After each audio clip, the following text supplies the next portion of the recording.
تو خوش نصیب ہے وہ جس کا سینہ اللہ کھول دے، اور یہ اللہ ہی کے ہاتھ میں ہے، وہی دلوں کو کھولتا ہے،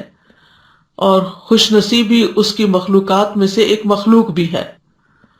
تو اپنی مخلوق میں سے اس خوش نصیبی کو جس آدمی کے دل میں چاہتا ہے رکھ دیتا ہے، لہذا وہ دین کی بات سننے پر خوش ہوتا ہے، مسکراتا ہے، گویا وہ اس کے اپنے دل کی بات ہو۔ لیکن جس سے یہ سعادت چھن جائے، اس کو اسلام کا ایک ایک حکم، لوگوں کا حق، اللہ کا حق بہت بھاری اور بوجھل لگتا ہے۔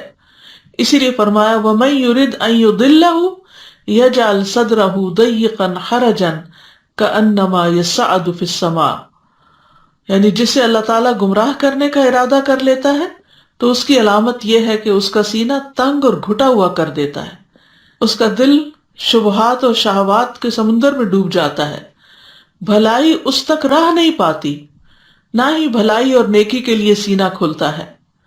گویا وہ سخت تنگی اور شدت میں ہے، گویا وہ آسمان پہ چڑھ رہا ہے، یعنی اسے آسمان پر چڑھنے کا مکلف کیا جا رہا ہے جہاں چڑھنے کی اس کے اندر کوئی طاقت نہیں۔ تو ایسا شخص دنیا کے کاموں کے لیے خوب محنت کرتا ہے، خوشی خوشی کام کرتا ہے، خوب بھاگ دوڑ کرتا ہے، لیکن جو ہی کوئی دین کا حکم آتا ہے، اللہ کا کوئی حکم آتا ہے، تو اس کی ساری ہمت جواب دے جاتی ہے۔ اور یہاں پر یہ جو لفظ حرجن استعمال ہوا ہے، عمر بن خطاب نے مدلج قبیلے کے ایک بادیہ نشین یعنی صحرا میں رہنے والے اعرابی سے حرجہ کا مطلب پوچھا، تو انہوں نے کہا کہ درختوں کے درمیان ایک ایسا درخت ہوتا ہے جس تک پالتو یا جنگلی جانور یا کوئی اور چیز نہیں پہنچ سکتے، یعنی وہ اتنا اندر ہوتا ہے جنگل میں کہ اس تک کسی کی رسائی نہیں ہوتی۔ یہ سن کر عمر رضی اللہ عنہ نے فرمایا کہ اسی طرح منافق کے دل تک بھی خیر و بھلائی کی کوئی بات نہیں پہنچ سکتی، کیونکہ وہ اتنے پردوں میں ہوتا ہے، اتنے اندھیروں میں ہوتا ہے کہ وہاں تک اسے کوئی خیر نہیں ملتی۔ کأنما یصعد فی السماء، یعنی جس طرح زور لگا کر اوپر چڑھنا ایک مشکل کام ہوتا ہے، اسی طرح جس شخص کا دل تنگ ہو اس کے لیے ہدایت کو قبول کرنا مشکل ہوتا ہے۔ یہاں پر ایک اور لطیف بات بھی پتہ چلتی ہے کہ آج کے دور میں اس بات کو جان لیا گیا ہے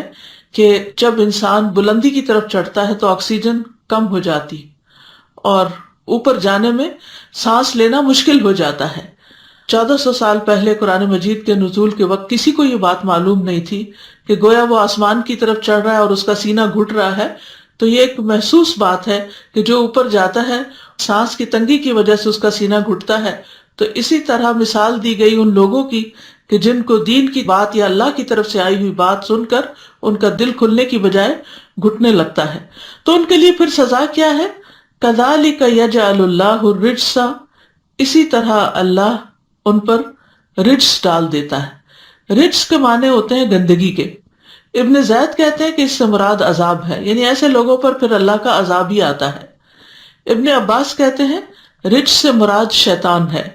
یعنی اللہ ان پر شیطان کو مسلط کر دیتا ہے، جیسا کہ ایک آیت میں بھی آتا ہے وَمَن يَعْشُ عَن ذِكْرِ الرَّحْمَنِ نُقَيِّضْ لَهُ شَيْطَانًا فَهُوَ لَهُ قَرِينٌ، کہ جو رحمان کے ذکر سے تغافل برتتا ہے ہم اس پر ایک شیطان مسلط کر دیتے ہیں جو اس کا دوست بن جاتا ہے، اور پھر جس کو شیطان کی دوستی میسر آ جائے اس کے لیے خیر کی راہوں پہ چلنا تو بہت ہی مشکل کام ہو جاتا ہے۔ مجاہد کہتے ہیں کہ رجس سے مراد ہر وہ چیز ہے جو خیر سے خالی ہو،